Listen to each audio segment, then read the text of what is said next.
Villette by Charlotte Bronte, Chapter 38, Cloud. But it is not so for all. What then? His will be done, as done it surely will be, whether we humble ourselves to resignation or not. The impulse of creation forwards it. The strength of powers seen and unseen has its fulfilment in charge. Proof of a life to come must be given. In fire and in blood, if needful, must that proof be written. In fire and in blood do we trace the record throughout nature. In fire and in blood does it cross our own experience. Sufferer, faint not through terror of this burning evidence. Tired wayfarer, gird up thy loins, look upward, march onward. Pilgrims and brother mourners, join in friendly company. Dark through the wilderness of this world stretches the way for most of us. Equal and steady be our tread, be our cross our banner. For staff we have his promise, whose word is tried, whose way perfect. For present hope his providence, who gives the shield of salvation, whose gentleness makes great. For final home his bosom, who dwells in the height of heaven, for crowning prize a glory exceeding and eternal. Let us so run that we may obtain. Let us endure hardness as good soldiers. Let us finish our course and keep the faith, reliant in the issue to come off more than conquerors. Art thou not from everlasting, mine Holy One? We shall not die. On a Thursday morning we were all assembled in class, waiting for the lesson of literature. The hour was come. We expected the master. The pupils of the first class sat very still. The cleanly written compositions, prepared since the last lesson, lay ready before them, neatly tied with ribbon, waiting to be gathered by the hand of the professor as he made his rapid round of the desks. The month was July. The morning fine. The glass door stood ajar. Through it played a fresh breeze, and plants growing at the lintel waved, bent, looked in, seeming to whisper tidings. Monsieur Emmanuel was not always quite punctual. We scarcely wondered at his being a little late, but we wondered when the door at last opened, and instead of him with his swiftness and his fire, there came quietly upon us the cautious Madame Beck. She approached Monsieur Paul's desk. She stood before it. She drew round her the light shawl covering her shoulders. Beginning to speak in low yet firm tones, and with a fixed gaze, she said, "This morning there will be no lesson of literature." The second paragraph of her address followed, after about 2 minutes' pause. "It is probable the lessons will be suspended for a week. I shall require at least that space of time to find an efficient substitute for Monsieur Emmanuel. Meanwhile, it shall be our study to fill the blanks usefully. Your professor, ladies," she went on, "intends, if possible, duly to take leave of you. At the present moment he has not leisure for that ceremony. He is preparing for a long voyage. A very sudden and urgent summons of duty calls him to a great distance. He has decided to leave Europe for an indefinite time. Perhaps he may tell you more himself. Ladies, instead of the usual lesson with Monsieur Emmanuel, you will this morning read English with Mademoiselle Lucy." She bent her head courteously, drew closer the folds of her shawl, and passed from the class. A great silence fell. Then a murmur went round the room. I believe some pupils wept. Some time elapsed. The noise, the whispering, the occasional sobbing increased. I became conscious of a relaxation of discipline, a sort of growing disorder, as if my girls felt that vigilance was withdrawn, and that surveillance had virtually left the class. Habit and the sense of duty enabled me to rally quickly, to rise in my usual way, to speak in my usual tone, to enjoin, and finally to establish quiet. I made the English reading long and close. I kept them at it the whole morning. I remember feeling a sentiment of impatience towards the pupils who sobbed. Indeed, their emotion was not of much value. It was only an hysteric agitation. I told them so unsparingly. I half ridiculed them. I was severe. The truth was, I could not do with their tears or that gasping sound. I could not bear it. A rather weak-minded, low-spirited pupil kept it up when the others had done. Relentless necessity obliged and assisted me so to accost her that she dared not carry on the demonstration, that she was forced to conquer the convulsion. That girl would have had a right to hate me, except that when school was over and her companions departing, I ordered her to stay, and when they were gone I did what I had never done to one among them before, pressed her to my heart and kissed her cheek. But this impulse yielded to, I speedily put her out of the class, for upon that poignant strain she wept more bitterly than ever. I filled with occupation every minute of that day, and should have liked to sit up all night if I might have kept a candle burning. The night, however, proved a bad time, and left bad effects, preparing me ill for the next day's ordeal of insufferable gossip. Of course this news fell under general discussion. Some little reserve had accompanied the first surprise.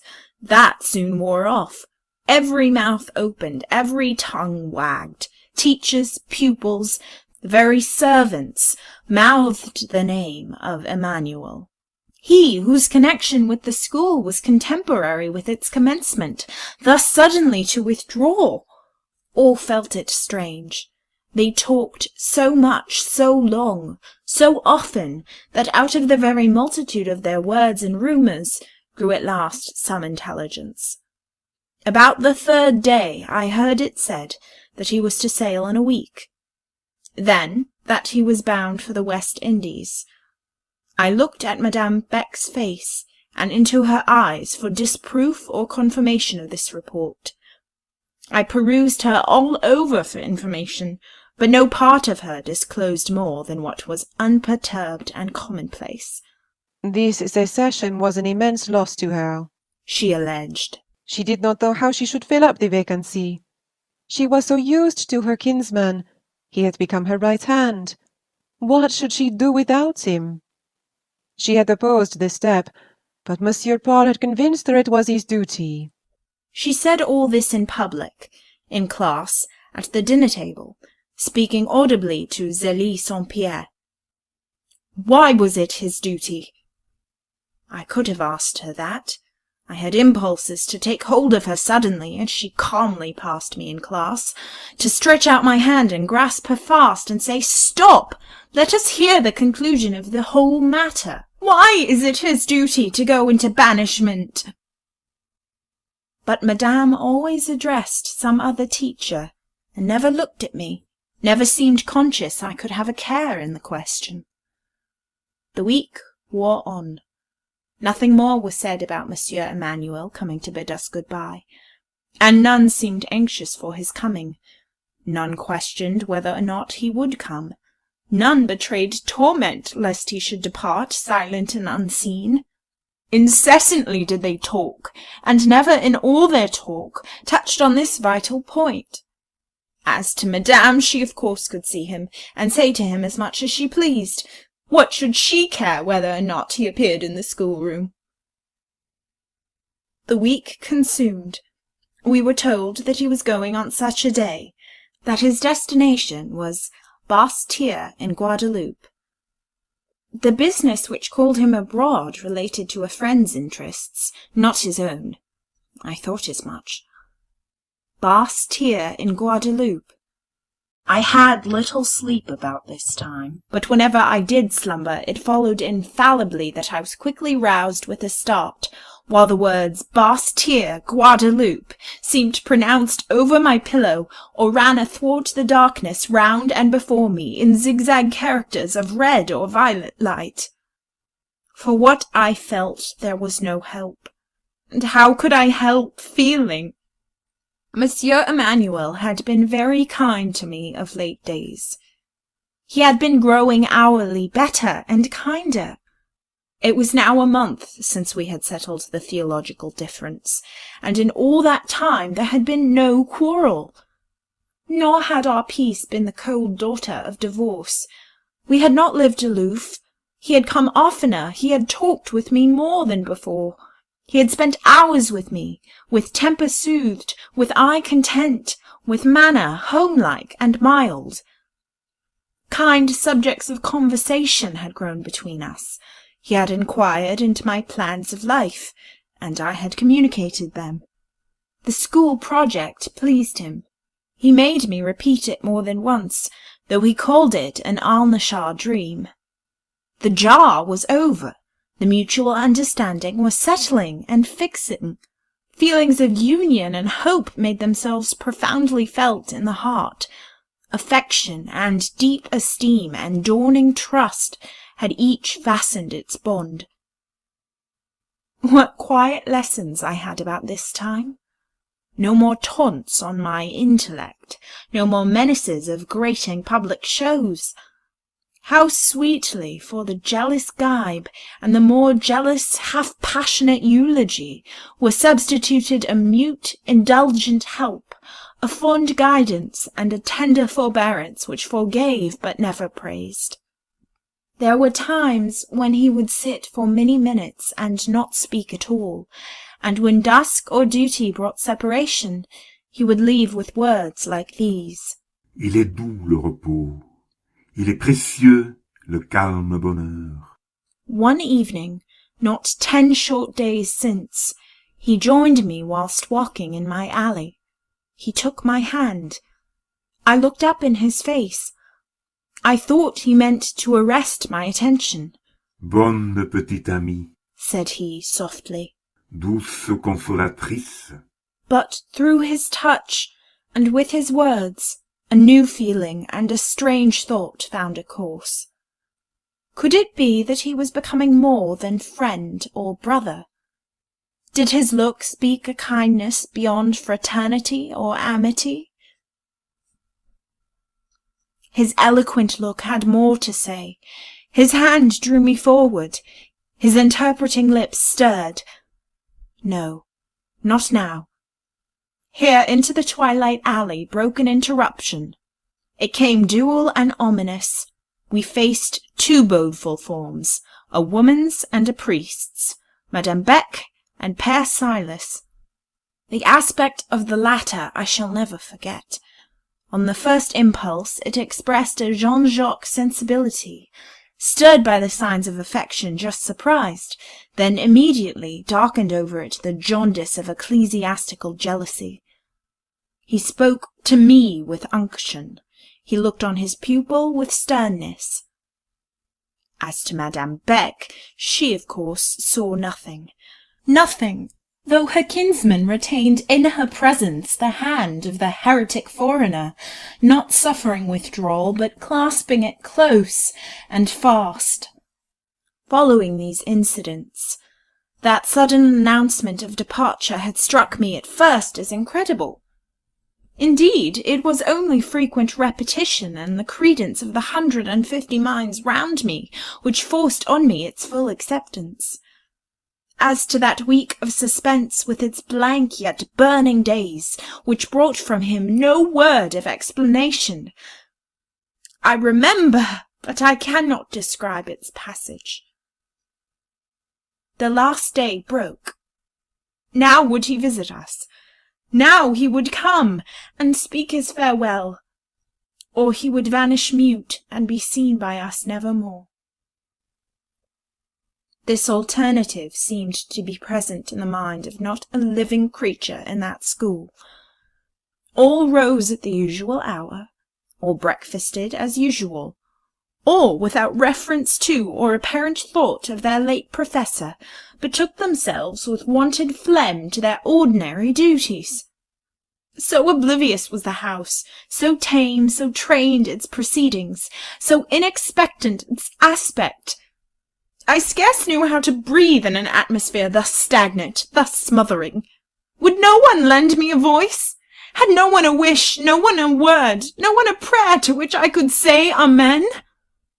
I had seen them unanimous in demand for the merest trifle, a treat, a holiday, a lesson's remission. They could not, they would not now band to besiege Madame Beck, and insist on a last interview with a master who had certainly been loved, at least by some, loved as they could love. But oh, what is the love of the multitude? I knew where he lived. I knew where he was to be heard of or communicated with. The distance was scarce a stone's throw. Had it been in the next room, unsummoned, I could make no use of my knowledge. To follow, to seek out, to remind, to recall, for these things I had no faculty. Monsieur Emmanuel might have passed within reach of my arm. Had he passed silent and unnoticing, silent and stirless should I have suffered him to go by. Morning wasted. Afternoon came, and I thought all was over. My heart trembled in its place. My blood was troubled in its current. I was quite sick, and hardly knew how to keep at my post, or do my work. Yet the little world round me plodded on indifferent. All seemed jocund, free of care or fear or thought. The very pupils who 7 days since had wept hysterically at a startling piece of news appeared quite to have forgotten the news, its import, and their emotion. A little before 5 o'clock, the hour of dismissal, Madame Beck sent for me to her chamber, to read over and translate some English letter she had received, and to write for her the answer. Before settling to this work, I observed that she softly closed the 2 doors of her chamber. She even shut and fastened the casement, though it was a hot day, and free circulation of air was usually regarded by her as indispensable. Why this precaution? A keen suspicion, an almost fierce distrust suggested such question. Did she want to exclude sound? What sound? I listened as I had never listened before. I listened like the evening and winter wolf, snuffing the snow, scenting prey, and hearing far off the traveller's tramp. Yet I could both listen and write. About the middle of the letter I heard what checked my pen, a tread in the vestibule. No door-bell had rung. Rosine, acting doubtless by orders, had anticipated such réveillé.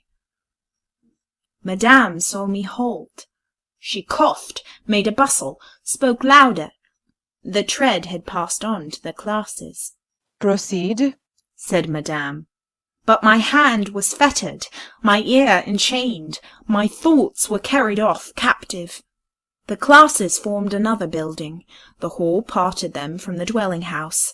Despite distance and partition, I heard the sudden stir of numbers, a whole division rising at once. They are putting away work, said Madame. It was indeed the hour to put away work. But why that sudden hush, that instant quell of the tumult? Wait, Madame, I will see what it is. And I put down my pen and left her. Left her? No, she would not be left. Powerless to detain me, she rose and followed, close as my shadow. I turned on the last step of the stair. Are you coming too? I asked. Yes, said she, meeting my glance with a peculiar aspect, a look clouded yet resolute. We proceeded then, not together, but she walked in my steps. He was come. Entering the first class, I saw him. There once more appeared the form most familiar. I doubt not they had tried to keep him away, but he was come. The girls stood in a semicircle. He was passing round, giving his farewells, pressing each hand, touching with his lips each cheek. This last ceremony foreign custom permitted at such a parting, so solemn, to last so long. I felt it hard that Madame Beck should dog me thus, following and watching me close. My neck and shoulder shrunk in fever under her breath. I became terribly goaded. He was approaching. The semicircle was almost travelled round. He came to the last pupil. He turned. But Madame was before me. She had stepped out suddenly. She seemed to magnify her proportions and amplify her drapery. She eclipsed me. I was hid. She knew my weakness and deficiency. She could calculate the degree of moral paralysis, the total default of self-assertion with which in a crisis I could be struck. She hastened to her kinsman. She broke upon him volubly. She mastered his attention. She hurried him to the door, the glass door opening on the garden. I think he looked round. Could I but have caught his eye, courage, I think, would have rushed in to aid feeling, and there would have been a charge, and perhaps a rescue. But already the room was all confusion, the semicircle broken into groups. My figure was lost among 30 more conspicuous. Madame had her will. Yes, she got him away, and he had not seen me. He thought me absent. 5 o'clock struck. The loud dismissal bell rang. The school separated, the room emptied. There seems to my memory an entire darkness and distraction in some certain minutes I then passed alone. A grief inexpressible over a loss unendurable. What should I do? Oh, what should I do, when all my life's hope was thus torn by the roots out of my riven, outraged heart? What I should have done, I know not, when a little child, the least child in the school, broke with its simplicity and its unconsciousness into the raging yet silent centre of that inward conflict. Mademoiselle, Lisped the treble voice. I am to give you that. Monsieur Paul said I was to seek you all over the house from the grenier to the cellar, and when I found you, to give you that. And the child delivered a note. The little dove dropped on my knee, its olive leaf plucked off. I found neither address nor name, only these words. It was not my intention to take leave of you when I said goodbye to the rest, but I hope to see you in class. I was disappointed. The interview is deferred. Be ready for me. Ere I sail, I must see you at leisure and speak with you at length. Be ready. My moments are numbered, and just now monopolized. Besides, I have a private business on hand, which I will not share with any, nor communicate, even to you. Paul. Be ready? Then it must be this evening. Was he not to go on the morrow? Yes, of that point I was certain. I had seen the date of his vessel's departure advertised. Oh, I would be ready! But could that longed-for meeting really be achieved? The time was so short. The schemers seemed so watchful, so active, so hostile. The way of access appeared straight as a gully, deep as a chasm. Apollyon straddled across it, breathing flames. Could my great heart overcome? Could my guide reach me? Who might tell? Yet I began to take some courage, some comfort. It seemed to me that I felt a pulse of his heart beating yet true to the whole throb of mine. I waited my champion. Apollyon came trailing his hell behind him. I think if eternity held torment, its form would not be fiery wrack, nor its nature despair. I think that on a certain day, amongst those days which never dawned, and will not set, an angel entered Hades, stood, shone, smiled, delivered a prophecy of conditional pardon, kindled a doubtful hope of bliss to come, not now, but at a day and hour unlooked for, revealed in his own glory and grandeur the height and compass of his promise, spoke thus, then towering, became a star and vanished into his own heaven. His legacy was suspense, a worse boon than despair. All that evening I waited, trusting in the dove-sent olive leaf, yet in the midst of my trust terribly fearing. My fear pressed heavy. Cold and peculiar, I knew it for the partner of a rarely belied presentiment. The first hours seemed long and slow. In spirit I clung to the flying skirts of the last. They passed like drift cloud, like the wrack scudding before a storm. They passed. All the long hot summer day burned away like a Yule log. The crimson of its close perished. I was left bent among the cool blue shades, over the pale and ashen gleams of its night. Prayers were over. It was bedtime. My co-inmates were all retired.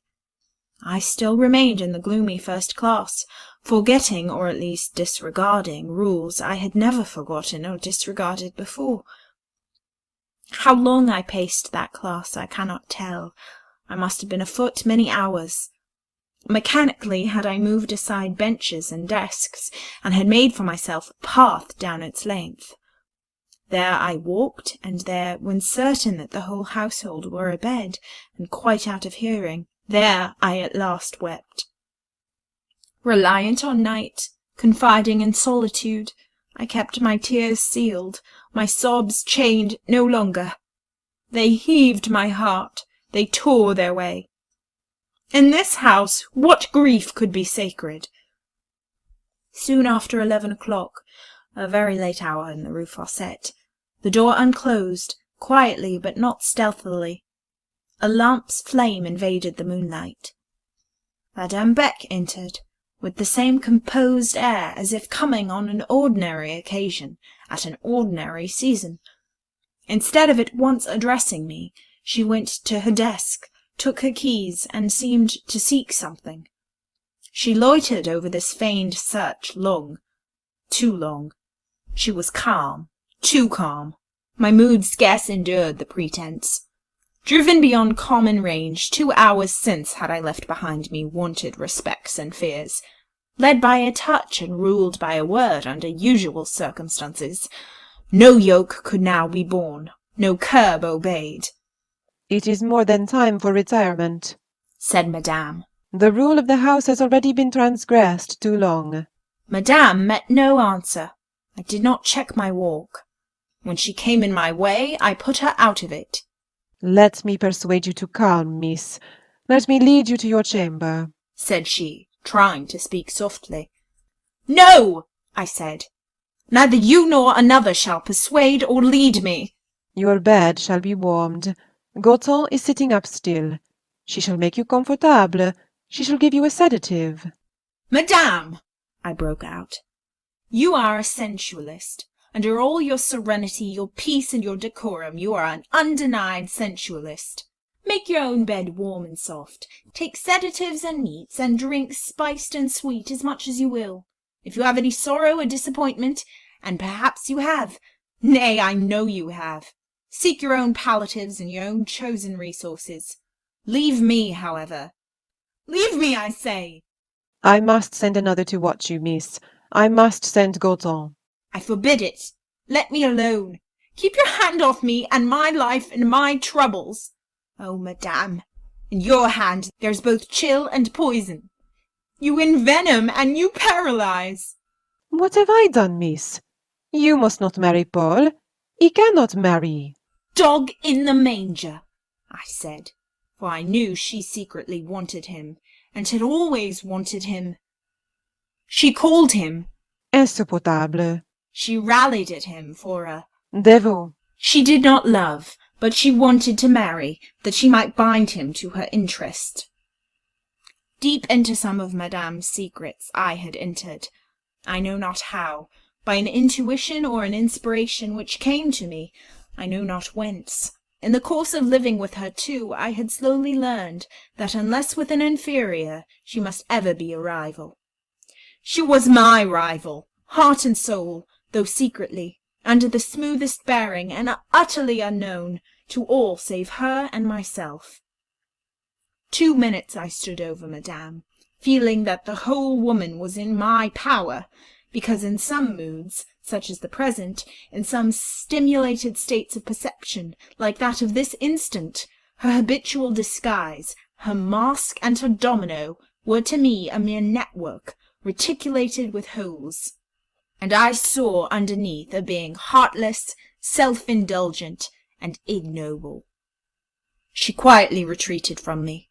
Meek and self-possessed, though very uneasy, she said, If I would not be persuaded to take rest, she must reluctantly leave me. which she did, incontinent, perhaps even more glad to get away than I was to see her vanish. This was the sole flash-eliciting, truth-exhorting rencontre which ever occurred between me and Madame Beck. The short night scene was never repeated. It did not one whit change her manner to me. I do not know that she revenged it. I do not know that she hated me the worse for my fell candour. I think she bucklered herself with the secret philosophy of her strong mind, and resolved to forget what it irked her to remember. I know that to the end of our mutual lives there occurred no repetition of, no allusion to, that fiery passage. That night passed. All nights, even the starless nights before dissolution, must wear away. About 6 o'clock, the hour which called up the household, I went out to the court, and washed my face in its cold, fresh well water. Entering by the carré, a piece of mirror-glass set in an oaken cabinet repeated my image. It said I was changed. My cheeks and lips were sodden white, my eyes were glassy, and my eyelids swollen and purple. On rejoining my companions, I knew they all looked at me. My heart seemed discovered to them. I believed myself self-betrayed. Hideously certain did it seem that the very youngest of the school must guess why and for whom I despaired. Isabel, the child whom I had once nursed in sickness, approached me. Would she too mock me? Que vous êtes pas là? Vous êtes donc bien malade, mademoiselle? Said she, putting her finger in her mouth and staring with a wistful stupidity which at the moment seemed to me more beautiful than the keenest intelligence. Isabel did not long stand alone in the recommendation of ignorance.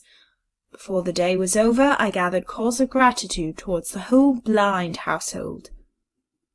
The multitude have something else to do than to read hearts and interpret dark sayings. Who wills may keep his own counsel, be his own secret's sovereign. In the course of that day, proof met me on proof, not only that the cause of my present sorrow was unguessed, but that my whole inner life for the last 6 months was still mine only.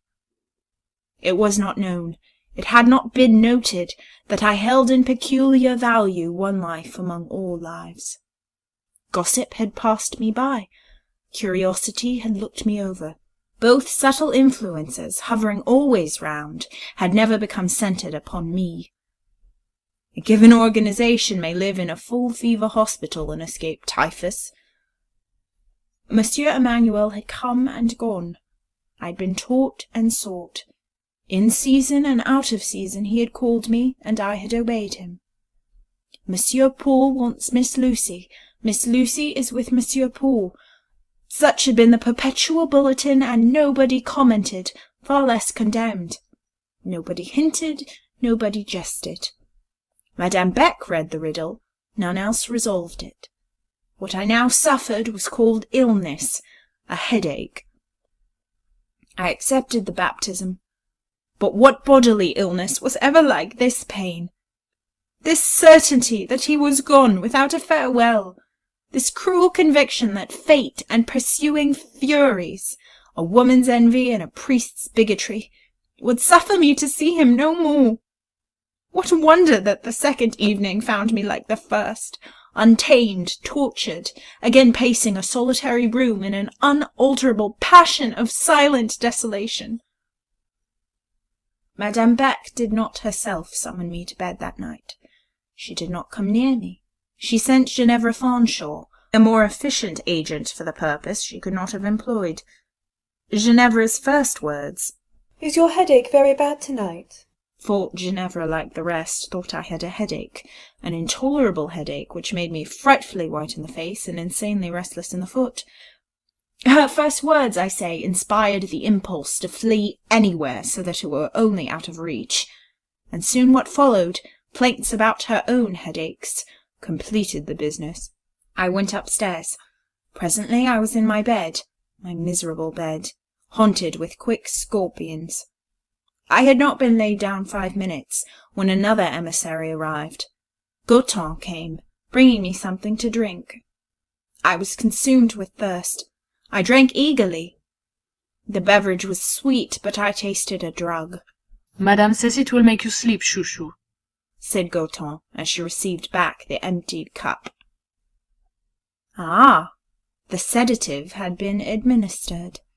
In fact, they had given me a strong opiate. I was to be held quiet for one night. The household came to bed. The night light was lit, the dormitory hushed. Sleep soon reigned. Over those pillows sleep won an easy supremacy. Contented sovereign over heads and hearts which did not ache, he passed by the unquiet. The drug wrought. I know not whether Madame had overcharged or undercharged the dose. Its result was not that she intended. Instead of stupor came excitement. I became alive to new thought, to reverie peculiar in colouring. A gathering call ran among the faculties. Their bugles sang, their trumpets rang an untimely summons. Imagination was roused from her rest, and she came forth impetuous and venturous. With scorn she looked on Matter, her mate. "Rise," she said. "Sluggard, this night I will have my will, nor shalt thou prevail. Look forth and view the night," was her cry. And when I lifted the heavy blind from the casement close at hand, with her own royal gesture she showed me a moon supreme, and an element deep and splendid. To my gasping senses she made the glimmering gloom, the narrow limits, the oppressive heat of the dormitory intolerable. She lured me to leave this den and follow her forth into dew, coolness, and glory. She brought me upon a strange vision of Villette at midnight. Especially she showed me the park, the summer park, with its long alleys, all silent, lone, and safe.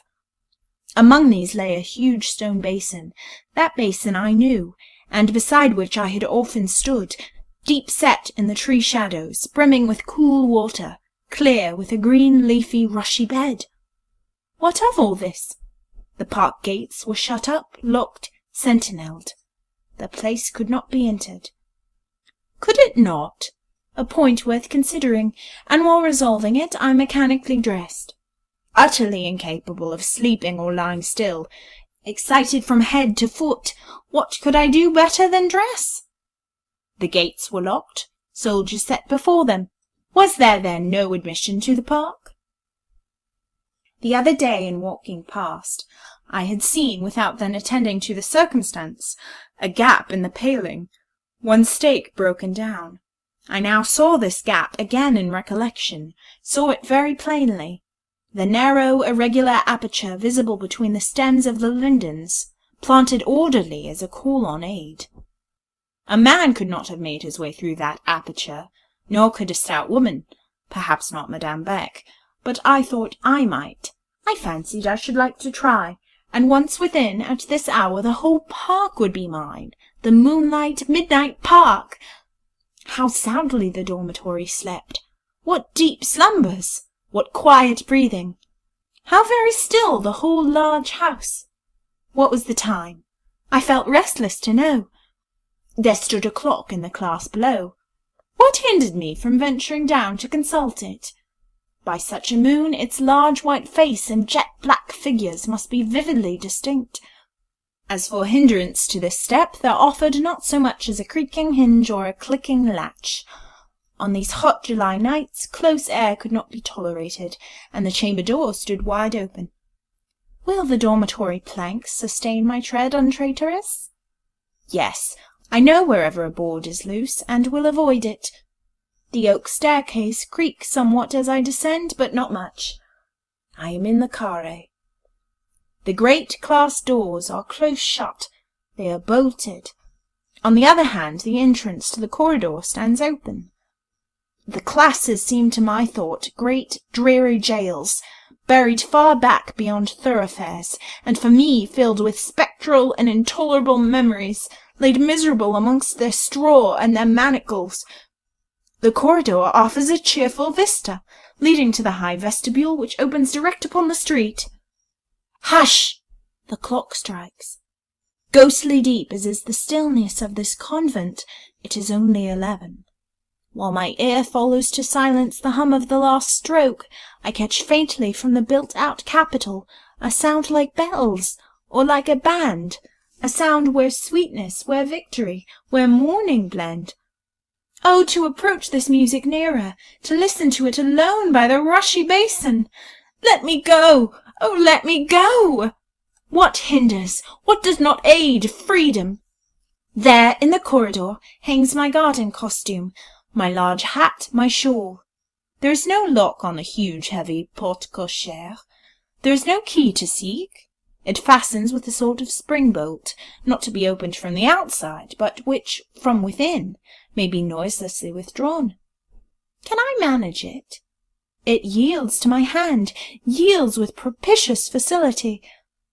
I wonder, as that portal seems almost spontaneously to unclose, I wonder as I cross the threshold and step on the paved street, wonder at the strange ease with which this prison has been forced.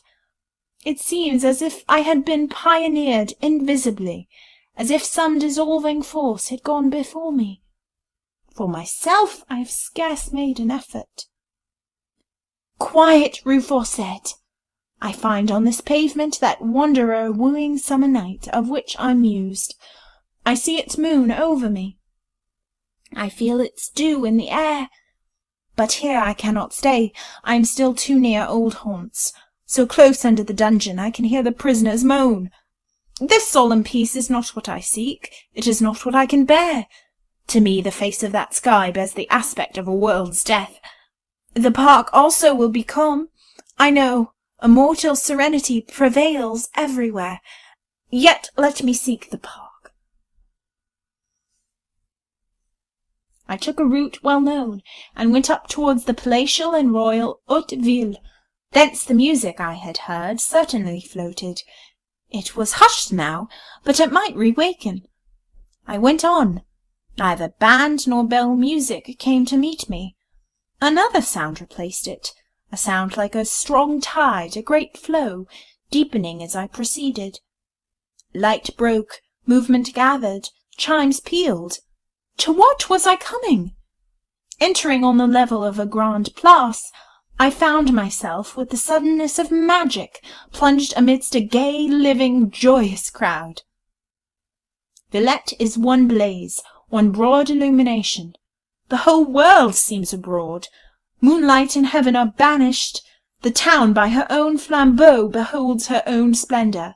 Gay dresses, grand equipages, fine horses, and gallant riders throng the bright streets. I see even scores of masks. It is a strange scene, stranger than dreams. But where is the park? I ought to be near it. In the midst of this glare the park must be shadowy and calm. There, at least, are neither torches, lamps, nor crowd. I was asking this question when an open carriage passed me, filled with known faces. Through the deep throng it could pass but slowly. The spirited horses fretted in their curbed ardour. I saw the occupants of that carriage well. Me they could not see, or at least not know. Folded close in my large shawl, screened with my straw hat, in that motley crowd no dress was noticeably strange. I saw the Count de Bassompierre. I saw my godmother, handsomely apparelled, comely and cheerful. I saw, too, Paulina Mary, compassed with the triple halo of her beauty, her youth, and her happiness. In looking on her countenance of joy and eyes of festal light, one scarce remembered to note the gala elegance of what she wore. I only know that the drapery floating about her was all white and light and bridal. Seated opposite to her, I saw Graham Bretton. It was in looking up at him her aspect had caught its lustre. The light repeated in her eyes beamed first out of his. It gave me strange pleasure to follow these friends viewlessly, and I did follow them, as I thought, to the park. I watched them alight, carriages were inadmissible, amidst new and unanticipated splendours. Lo! The iron gateway between the stone columns was spanned by a flaming arch built of massed stars, and following them cautiously beneath that arch, where were they? And where was I? In a land of enchantment, a garden most gorgeous, a plain sprinkled with coloured meteors, a forest with sparks of purple and ruby and golden fire gemming the foliage. A region not of trees and shadow, but of strangest architectural wealth, of altar and of temple, of pyramid, obelisk, and sphinx. Incredible to say, the wonders and the symbols of Egypt teemed throughout the park of Villette. No matter that in 5 minutes the secret was mine, the key of the mystery picked up and its illusion unveiled. No matter that I quickly recognized the material of these solemn fragments, the timber, the paint, and the pasteboard. These inevitable discoveries failed to quite destroy the charm or undermine the marvel of that night. No matter that I now seized the explanation of the whole great fête, a fête of which the conventual Rue Fossette had not tasted, though it had opened at dawn that morning, and was still in full vigour near midnight. In past days there had been, said history, an awful crisis in the fate of Labassecoeur, involving I know not what peril to the rights and liberties of her gallant citizens. Rumours of wars there had been, if not wars themselves, a kind of struggling in the streets, a bustle, a running to and fro, some rearing of barricades, some burgher rioting, some calling out of troops, much interchange of brickbats, and even a little of shot. Tradition held that patriots had fallen, and the old Basse-Ville was shown an enclosure, solemnly built in and set apart, holding, it was said, the sacred bones of martyrs. Be this as it may, a certain day in the year was still kept as a festival in honour of the said patriots and martyrs of somewhat apocryphal memory, the morning being given to a solemn Te Deum in St. Jean-Baptiste, the evening devoted to spectacles, decorations, and illuminations, such as these I now saw. While looking up at the image of a white ibis fixed on a column, while fathoming the deep torch-lit perspective of an avenue, at the close of which was couched a sphinx, I lost sight of the party which from the middle of the great square I had followed, or rather they vanished like a group of apparitions. On this whole scene was impressed a dream-like character. Every shape was wavering, every movement floating, every voice echo-like, half mocking, half uncertain. Paulina and her friends being gone, I scarce could vouch that I had really seen them, nor did I miss them as guides through the chaos, far less regret them as protectors amidst the night. That festal night would have been safe for a very child. Half the peasantry had come in from the outlying environs of Villette, and the decent burghers were all abroad and around, dressed in their best. My straw hat passed amidst cap and jacket, short petticoat, and long calico mantle, without perhaps attracting a glance. I only took the precaution to bind down the broad leaf gipsy-wise, with a supplementary ribbon, and then I felt safe as if masked. Safe I passed down the avenues, safe I mixed with the crowd where it was deepest. To be still was not in my power, nor quietly to observe. I took a revel of the scene. I drank the elastic night air, the swell of sound, the dubious light, now flashing, now fading. As to happiness or hope, they and I had shaken hands, but just now I scorned despair. My vague aim, as I went, was to find the stone basin, with its clear depth and green lining. That coolness and verdure I thought with the passionate thirst of unconscious fever. Amidst the glare and hurry and throng and noise, I still secretly and chiefly longed to come on that circular mirror of crystal, and surprise the moon glassing therein her pearly front. I knew my route, yet it seemed as if I was hindered from pursuing it direct. Now a sight and now a sound called me aside, luring me down this alley and down that. Already I saw the thick-planted trees which framed this tremulous and rippled glass, when, quiring out of a glade to the right, broke such a sound as I thought might be heard if heaven were to open. Such a sound, perhaps, as was heard above the plain of Bethlehem on the night of glad tidings. The song, the sweet music, rose afar, but rushing swiftly on fast-strengthening pinions, there swept through these shades so full a storm of harmonies, that had no tree been near against which to lean, I think I must have dropped. Voices were there, it seemed to me, unnumbered, instruments varied and countless. Bugle, horn, and trumpet I knew. The effect was as a sea breaking into song with all its waves. The swaying tide swept this way, and then it fell back, and I followed its retreat.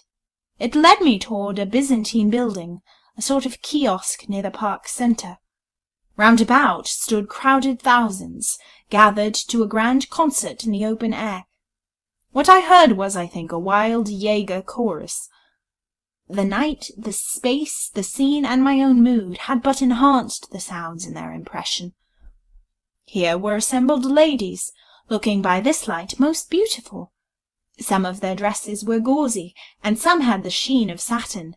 The flowers in the blonde trembled, and the veils waved about their decorated bonnets, as that host-like chorus, with its greatly gathering sound, sundered the air above them.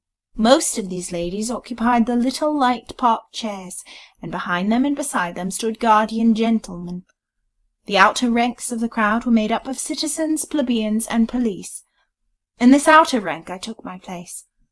I rather liked to find myself the silent, unknown, consequently unaccosted neighbour of the short petticoat and the sabot, and only the distant gazer, the silk robe, the velvet mantle, and the plumed chapeau. Amidst so much life and joy, too, it suited me to be alone, quite alone. Having neither wish nor power to force my way through a mass so close packed, my station was on the farthest confines, where indeed I might hear, but could see little. "Mademoiselle is not well placed," said a voice at my elbow. Who dared accost me, a being in a mood so little social? I turned rather to repel than to reply.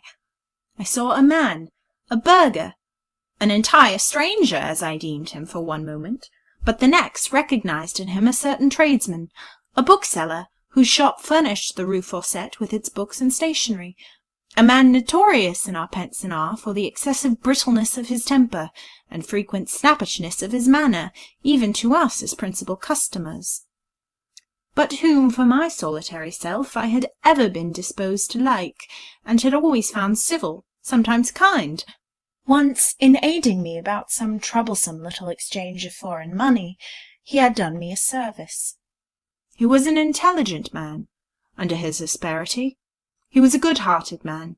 The thought had sometimes crossed me that a part of his nature bore affinity to a part of Monsieur Emmanuel's, whom he knew well, and whom I had often seen sitting on Miret's counter, turning over the current month's publications. And it was in this affinity I read the explanation of that conciliatory feeling with which I instinctively regarded him. Strange to say, this man knew me under my straw hat and closely folded shawl, and though I deprecated the effort, he insisted on making a way for me through the crowd, and finding me a better situation. He carried his disinterested civility further, and from some quarter procured me a chair. Once and again I have found that the most cross-grained are by no means the worst of mankind, nor the humblest in station, the least polished in feeling. This man, in his courtesy, seemed to find nothing strange in my being here alone, only a reason for extending to me as far as he could a retiring yet efficient attention. Having secured me a place and a seat, he withdrew without asking question, without obtruding a remark, without adding a superfluous word. No wonder that Professor Emmanuel liked to take his cigar in his lounge, and to read his feuilleton in Monsieur Miret's shop. The two must have suited. I had not been seated 5 minutes ere I became aware that chance and my worthy burgher friend had brought me once more within view of a familiar and domestic group. Right before me sat the Bretons and de Bassompierres. Within reach of my hand, had I chosen to extend it, sat a figure like a fairy queen's, whose array, lilies and their leaves, seemed to have suggested whatever was not spotless white, being forest green. My godmother, too, sat so near that had I leaned forward, my breath might have stirred the ribbon of her bonnet. They were too near. Having just been recognised by a comparative stranger, I felt uneasy at this close vicinage of intimate acquaintance. It made me quite start when Mrs. Bretton, turning to Mr. Home, and speaking out of a kind impulse of memory, said, "I wonder what my steady little Lucy would say to all this if she were here. I wish she had brought her. She would have enjoyed it much." So she would, in her grave, sensible fashion. It is a pity, but we had asked her, rejoined the kind gentleman, and added, "I like to see her so quietly pleased, so little moved, yet so content." Dear were they both to me. Dear are they to this day in their remembered benevolence. Little knew they the rack of pain which had driven Lucy almost into fever, and brought her out guideless and reckless, urged and drugged to the brink of frenzy. I had half a mind to bend over the elders' shoulders, and answer their goodness with the thanks of my eyes. Monsieur de Bassompierre did not well know me, but I knew him, and honoured and admired his nature, with all its plain sincerity, its warm affection and unconscious enthusiasm. Possibly I might have spoken, but just then Graham turned. He turned with one of his stately, firm movements, so different from those of a sharp-tempered, undersized man. There was behind him a throng, 100 ranks deep. There were thousands to meet his eyes and divide its scrutiny. Why then did he concentrate all on me, oppressing me with the whole force of that full, blue, steadfast orb? Why, if he would look, did not one glance satisfy him? Why did he turn on his chair, rest his elbow on its back, and study me leisurely? He could not see my face. I held it down. Surely he could not recognize me. I stooped, I turned. I would not be known. He rose. By some means he contrived to approach. In 2 minutes he would have had my secret. My identity would have been grasped between his never tyrannous but always powerful hands. There was but one way to evade or to check him. I implied by a sort of supplicatory gesture that it was my prayer to be let alone. After that, had he persisted, he would perhaps have seen the spectacle of Lucy incensed. Not all that was grand or good or kind in him, and Lucy felt the full amount, should have kept her quite tame, or absolutely inoffensive and shadow-like. He looked, but he desisted. He shook his handsome head, but he was mute.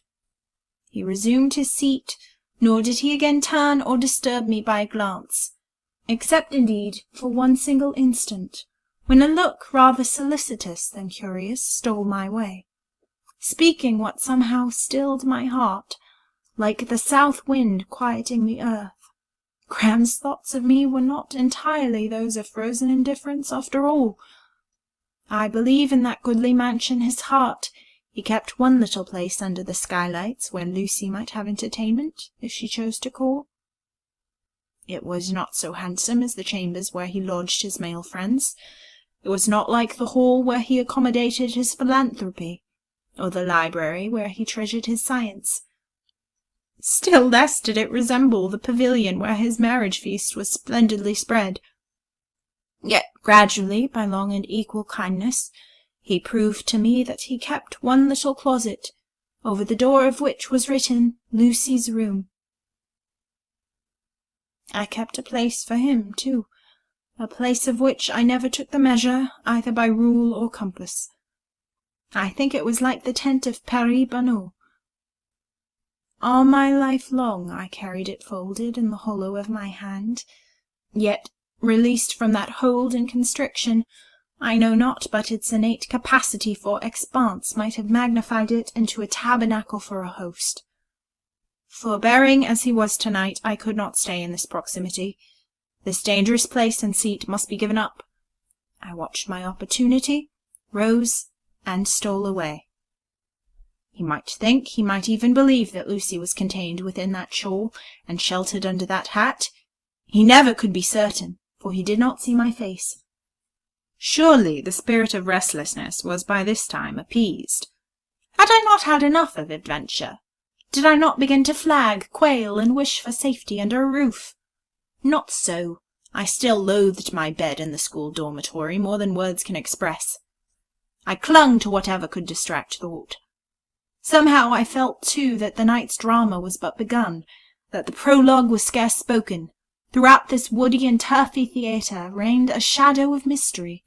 Actors and incidents unlooked for waited behind the scenes. I thought so. Foreboding told me as much. Straying at random, obeying the push of every chance elbow, I was brought to a quarter where trees planted in clusters, or towering singly, broke up somewhat the dense packing of the crowd, and gave it a more scattered character. These confines were far from the music, and somewhat aloof even from the lamps, but there was sound enough to soothe, and with that full high moon lamps were scarce needed. Here had chiefly settled family groups, burgher parents. Some of them, late as was the hour, actually surrounded by their children, with whom it had not been thought advisable to venture into the closer throng. 3 fine tall trees growing close, almost twined stem within stem, lifted a thick canopy of shade above a green knoll, crowned with a seat which might have held several, yet it seemed abandoned to one, the remaining members of the fortunate party in possession of this site standing dutifully round. Yet amongst this reverend circle was a lady, holding by the hand a little girl. When I caught sight of this little girl, she was twisting herself round on her heel, swinging from her conductress's hand, flinging herself from side to side with wanton and fantastic gyrations. These perverse movements arrested my attention. They struck me as of a character fearfully familiar. On close inspection, no less so appeared the child's equipment. The lilac silk pelisse, the small swansdown boa, the white bonnet, the whole holiday toilette, in short, was the gala garb of a cherub but too well known, of that tadpole Desiree Beck. And Desiree Beck it was, she or an imp in her likeness.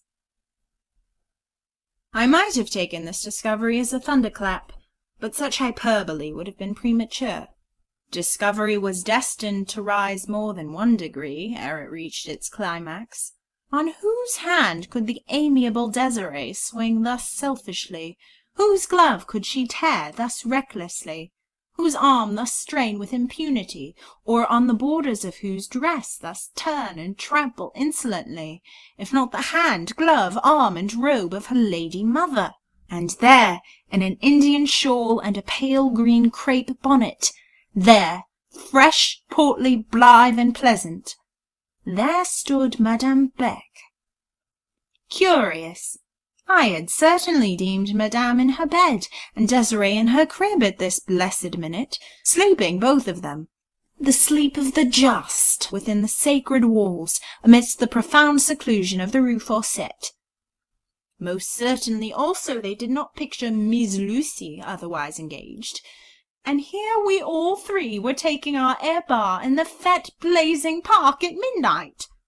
The fact was, Madame was only acting according to her quite justifiable wont. I remembered now I had heard it said among the teachers, though without at the time particularly noticing the gossip, that often when we thought Madame in her chamber, sleeping, she was gone full dressed to take her pleasure at operas or plays or balls. Madame had no sort of taste for a monastic life, and took care, largely though discreetly, to season her existence with a relish of the world. 6 gentlemen of her friends stood about her. Amongst these I was not slow to recognize 2 or 3. There was her brother, Monsieur Victor Kint. There was another person, moustached and with long hair, a calm, taciturn man, but whose traits bore a stamp and a semblance I could not mark unmoved.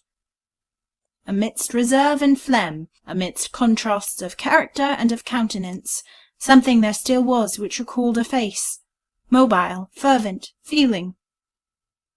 A face changeable, now clouded and now alight, a face from my world taken away, for my eyes lost, and where my best spring hours of life had alternated in shadow and in glow. That face where I had often seen movements so near the sign of genius, that why there did not shine fully out the undoubted fire, the thing, the spirit, and the secret itself, I could never tell. Yes, this Joseph Emmanuel, this man of peace, reminded me of his ardent brother.